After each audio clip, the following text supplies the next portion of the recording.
Hey, welcome to the channel. If you like stories where humanity refuses to kneel, subscribe and stay with us. Let's begin. The stars burned cold above the slaughter. On the ash-choked plains of Zarian 9, humanity knelt in chains. The Kavran Empire, their carapaced lords towering like gods of obsidian and chrome, laughed through their mandibles. Primitives, they hissed, their voices a chorus of serrated blades. Your flesh is frail. Your will, a flicker. A human, scarred and silent, stared into the void of their gaze. His name was Elias Kane, once a miner, now a ghost in shackles. His eyes didn't waver. They burned. The Kavran had swept the galaxy like a plague, their biotech warships carving worlds to dust. Humanity was their latest toy. Slaves grafted with iron and circuits, forced to toil in mines that fueled their empire. Elias's arms, half flesh, half machine, bore the weight of their cruelty. Every scar told a story, every implant a theft, but the Kavran didn't see the fire beneath. They never did. The mines roared with the grind of machinery and the screams of the broken. Elias worked in silence, his cybernetic arm hauling ore that would become Kavran blades. Around him, humans and allied species, Zarathian exiles with their translucent skin, Vrynok scavengers with clawed hands, whispered of rebellion.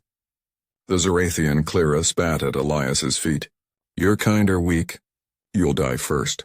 Elias didn't answer. He never did. But his mind churned, mapping tunnels, memorizing guard patterns, counting seconds between the Kavran's patrols. That night, a Kavran overseer loomed over a fallen human. A boy no older than 16. His leg crushed under a collapsed beam. The alien raised a neural whip, its arcs crackling with agony. Work or perish, it droned. Elias moved faster than flesh should. His cybernetic arm caught the whip mid-strike, sparks flying as metal met energy.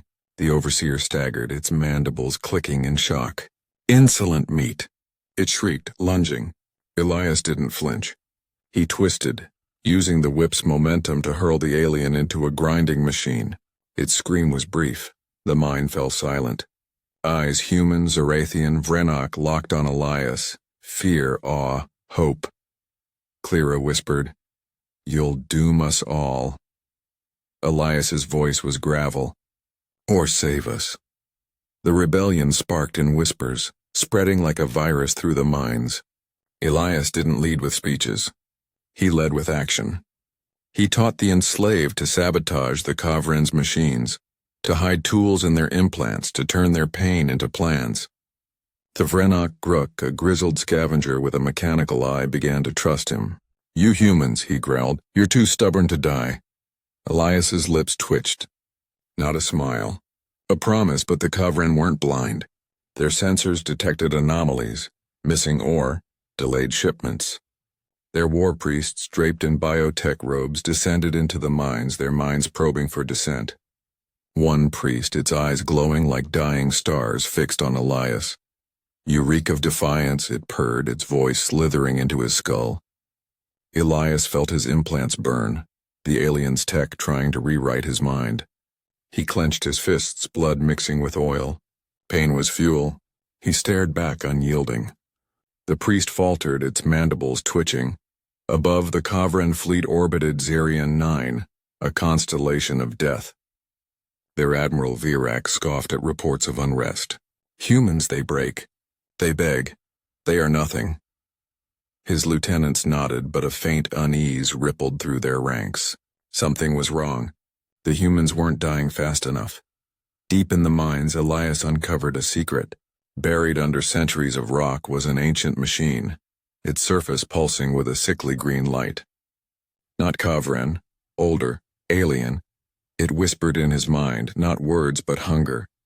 A Zarathian tech priest, trembling, called it a devourer core, a relic of a long-dead empire that consumed worlds. Elias touched it, and his implants screamed, rewriting themselves. His vision flickered with data, blueprints, weapons, strategies. Power. Clara grabbed his arm. "That thing will kill us all." Elias didn't answer. He saw the galaxy burning. He saw humanity rising, But as he turned, a shadow moved in the tunnel. A Kavran war priest, its eyes blazing, had seen everything. Its voice echoed through the mines. "Treason!"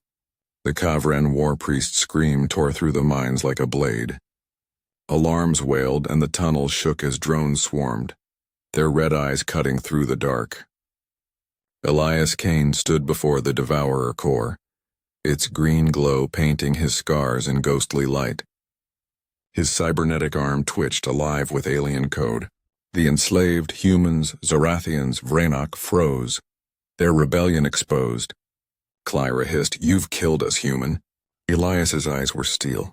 Not yet. The Kavran descended like a storm.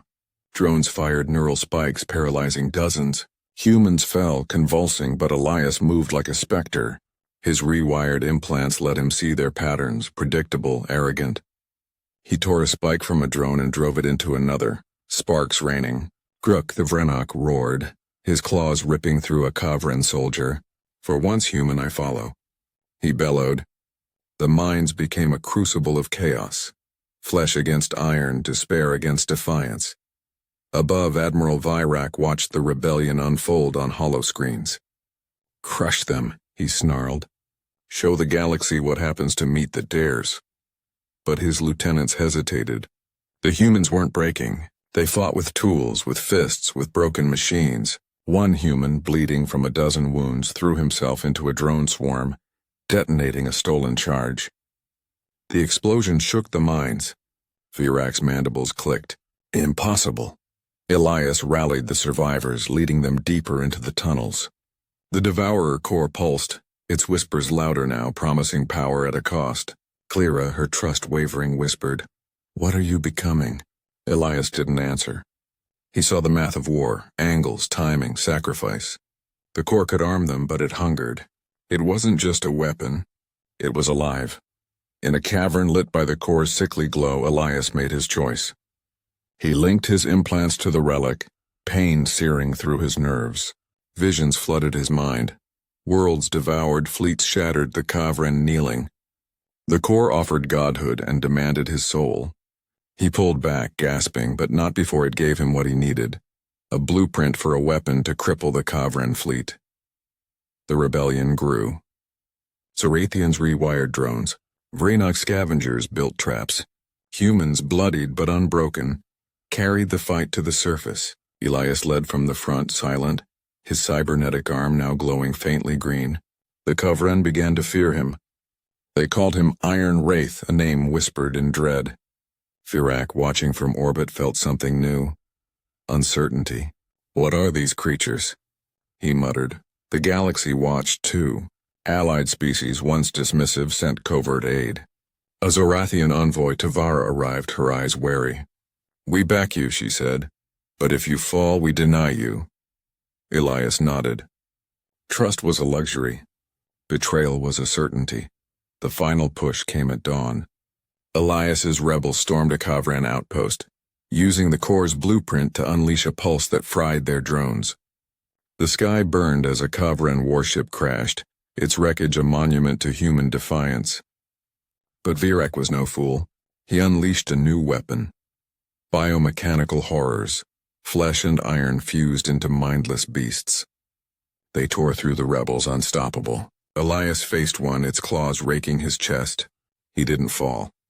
He roared, driving his glowing arm into its core.